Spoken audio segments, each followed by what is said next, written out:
Que se passe-t-il lorsque la quête de la beauté prend une tournure horrible et inattendue? Les personnes de notre liste d'aujourd'hui sont passées sous le bistouri pour améliorer leurs traits physiques, mais les résultats ont été si dévastateurs que certains y ont perdu la vie. Alors, rejoignez-nous dans ce voyage glaçant où nous explorons des cas où la chirurgie plastique a terriblement mal tourné. Avant de plonger dans cette liste, assurez-vous de laisser un like sur cette vidéo. Numéro 1. Tara Reid Tara. Reid a effectué sa première intervention esthétique en 2004. La première chirurgie était une augmentation mammaire, tandis que les autres se concentraient sur le remodelage corporel. Selon Tara Reid, la procédure chirurgicale avait bien commencé, mais la finition a été mal exécutée. L'actrice d'American Pie a déclaré à US Weekly en 2006 que son expérience avec cette chirurgie ratée était la principale raison pour laquelle elle ne pouvait pas porter les vêtements qu'elle aurait aimé porter. Dans l'interview, l'actrice a dit que son ventre était devenu la chose la plus ondulée et bombée. Elle a également perdu de nombreux emplois à cause de sa silhouette à l'époque. Bien que sa silhouette reste un sujet de controverse, l'actrice a néanmoins porté une robe bikini lors de ses vacances au Mexique en 2014. En voyant son apparence sur une photo prise dans une grotte, les gens ont rapidement attaqué l'actrice pour une retouche excessive de l'image, une accusation qu'elle a démentie dans une interview avec TMZ. À propos de cette photo controversée, Tara Reid a déclaré qu'elle s'en fichait.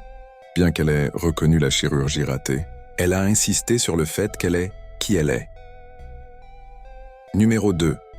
Farah Abraham. Parlant de son expérience avec les chirurgies, Farah Abraham a déclaré qu'elle avait honte d'avoir touché au monde des opérations esthétiques. Les aveux de l'actrice sur sa perception de la chirurgie sont venus après que des photos et vidéos d'elle avec une lèvre gonflée sont devenus le sujet d'une frénésie sur les réseaux sociaux. À propos de son expérience, Farah Abraham a dit qu'elle voulait cacher son visage à tout le monde autour d'elle. Expliquant pourquoi elle était passée sous le bistouri en 2002, l'actrice a déclaré qu'elle l'avait fait par vanité. Farah Abraham a indiqué que la mère d'une amie avait réalisé sa première chirurgie, et lorsqu'elle a atteint 40 ans, elle voulait une autre intervention qui la ferait ressembler à Liz Hurley ou Meg Ryan, car elle adorait leur apparence sur les couvertures de magazines. L'actrice a expliqué qu'elle n'avait pas fait ses recherches correctement.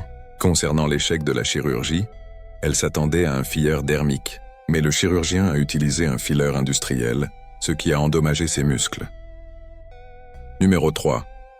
Raji Narain-Singh court des phases difficiles de sa lutte contre une procédure chirurgicale ratée. Raji Narain-Singh a été surnommée « la femme au visage de ciment » avant de se rétablir.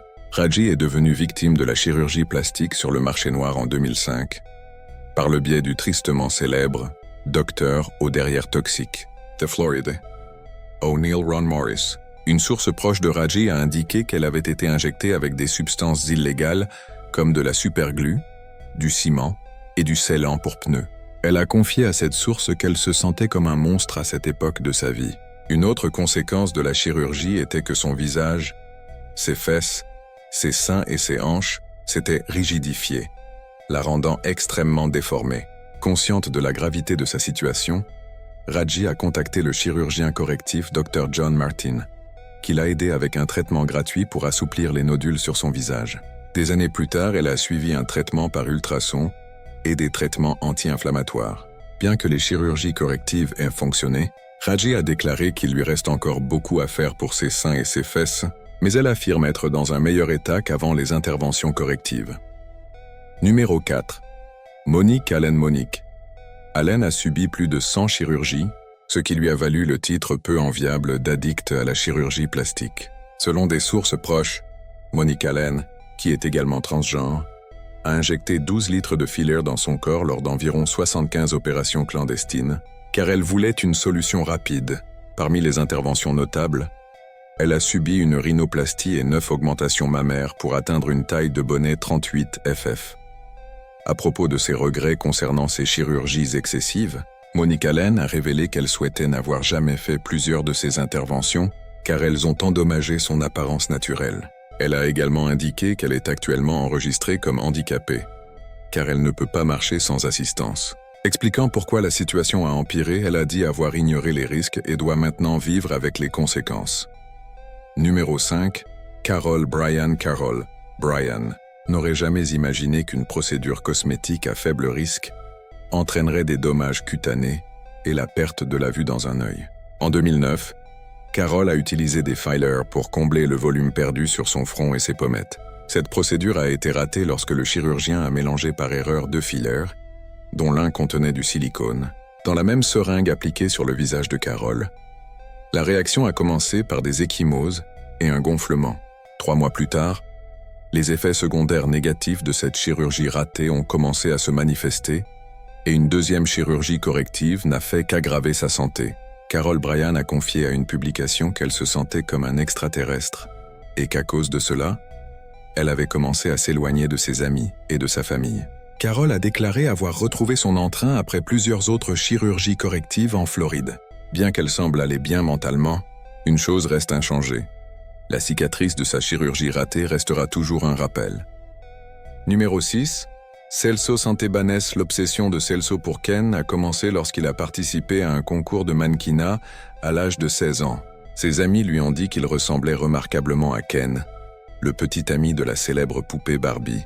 Pour passer au niveau supérieur, Celso aurait investi pas moins de 30 000 livres sterling pour ressembler à son personnage de rêve. Il est passé sous le bistouri pour modifier son menton, son nez et sa mâchoire avec des implants en silicone et d'autres interventions esthétiques. Celso a même eu une ligne de poupée portant son nom. Malheureusement, la tragédie a frappé seulement 5 mois après la fin de son processus de transformation. Celso est décédé à l'hôpital universitaire d'Uberlandia en raison de son combat contre une pneumonie. Une source familiale a indiqué que Celso avait découvert son problème de santé lorsqu'il s'était rendu à l'hôpital pour traiter une infection causée par des fillers d'hydrogel injectés dans sa poitrine 4 ans avant sa mort. Numéro 7. Laura Avila. Laura Avila, une agente immobilière basée à Dallas, s'est rendue au Mexique pour une chirurgie plastique car la procédure y était moins coûteuse qu'aux États-Unis. L'opération a commencé sans problème, jusqu'à ce qu'une infirmière de l'hôpital applique une anesthésie dans le nez de Laura. Son mari a rapporté aux médias que le médecin lui avait initialement annoncé que l'opération serait reportée en raison de la faible tension artérielle de Laura. La sœur de Laura, Angie Avila, a expliqué que l'anesthésie, destinée à la colonne vertébrale, était entrée directement dans son cerveau, provoquant un gonflement cérébral et un arrêt cardiaque. Après avoir quitté l'hôpital mexicain, Laura a été transférée dans un autre hôpital à El Paso, au Texas. À ce stade, la famille a été informée que Laura avait subi de graves lésions cérébrales et qu'elle ne pourrait plus jamais travailler, même si elle parvenait à reprendre conscience. Numéro 8. Renée Talley. Le parcours de Renée Talley dans le monde de la chirurgie plastique a commencé lorsqu'elle a décidé d'améliorer ses fesses. À l'époque, elle le faisait pour des raisons professionnelles, croyant qu'un postérieur amélioré augmenterait ses revenus en tant que stripteaseuse à Las Vegas. Dans une interview avec le programme Zbotched, l'ancienne stripteaseuse a déclaré que sa vie avait changé lorsque le silicone injecté dans ses fesses a commencé à se déplacer de manière aléatoire sur son dos et ses jambes à cause d'une injection. La seule procédure pour corriger cette erreur était de retirer le silicone pour éviter une maladie auto-immune. Au lieu de suivre cette recommandation, elle a opté pour un implant car le médecin avait indiqué que retirer le silicone pourrait entraîner des déformations. Cependant, cette option a engendré un tout nouveau problème. En fin de compte, Renée Talley peut sentir et manipuler les implants car ils se retournent constamment. En 2012, elle a publié une vidéo où elle luttait avec ses implants et son postérieur en mouvement. Dans cette vidéo, elle a déclaré que tout cela avait affecté sa vie de manière négative. Elle a ajouté qu'elle avait cessé de se regarder dans le miroir car elle détestait ne jamais pouvoir corriger cette imperfection. Numéro 9. Hang Myoku. L'histoire de Hang Myoku est devenue une nouvelle mondiale grâce à un reportage du UK Telegraph. Cette ressortissante coréenne est devenue une sensation internationale après avoir avoué s'être injectée de l'huile de cuisson après avoir épuisé le silicone fourni par son médecin. Hang Myoku n'était pas novice en matière de chirurgie. Elle avait subi sa première intervention à 28 ans et avait continué cette pratique après son déménagement au Japon. En tant que mannequin étrangère, Hang Myoku a eu recours à l'achat de silicone sur le marché noir car il n'était pas disponible en magasin sans ordonnance médicale. L'utilisation d'huile de cuisson a gravement endommagé son visage, au point que des dons publics ont été nécessaires pour financer des chirurgies correctives. Au cours de ces 10 premières interventions, les chirurgiens ont réussi à retirer 60 kg d'huile, de silicone et d'autres substances nocives de son visage et de son cou. Bien que les chirurgies de récupération aient amélioré son apparence, une récente photo post-opératoire circulant sur Internet montre que le nouveau look de l'ancienne mannequin reste effrayant, mais bien meilleur qu'un visage et un cou gonflés avant le début de son processus de récupération. Numéro 10. Jocelyn Wildenstein. Actuellement dans ses 80 ans, le look félin de Jocelyn Wildenstein est l'une des raisons pour lesquelles son histoire domine presque toutes les discussions sur les chirurgies plastiques ratées. À propos de ses photos retouchées par la chirurgie, Jocelyn Wildenstein, également connue sous le nom de Catwoman, a constamment rejeté la faute sur son ex-mari, Alec Wildenstein, pour la controverse. Dans une interview, Jocelyn Wildenstein a affirmé que son ex-mari avait payé des publicistes et des chirurgiens pour ternir son image, espérant que cela l'aiderait lors de leur célèbre affaire de divorce. Des rumeurs circulent, également selon lesquelles l'amour d'Alec Wildenstein pour les chats aurait été la principale raison pour convaincre Jocelyn d'adopter un look facial félin afin d'améliorer sa stature mondiale. Une source proche de Jocelyn a déclaré anonymement que Catwoman avait subi diverses interventions chirurgicales, telles qu'un lifting des sourcils, des injections pour repulper les lèvres et des chirurgies des paupières supérieures et inférieures, car elle croyait que ressembler à un chat l'aiderait à reconquérir son mari. Et voilà pour la vidéo d'aujourd'hui. Laissez-nous vos pensées dans les commentaires ci-dessous. Assurez-vous également de vous abonner, de nous donner un like, et n'oubliez pas d'activer les notifications pour ne jamais manquer une vidéo de Bruyante. Merci d'avoir regardé. À bientôt pour la prochaine.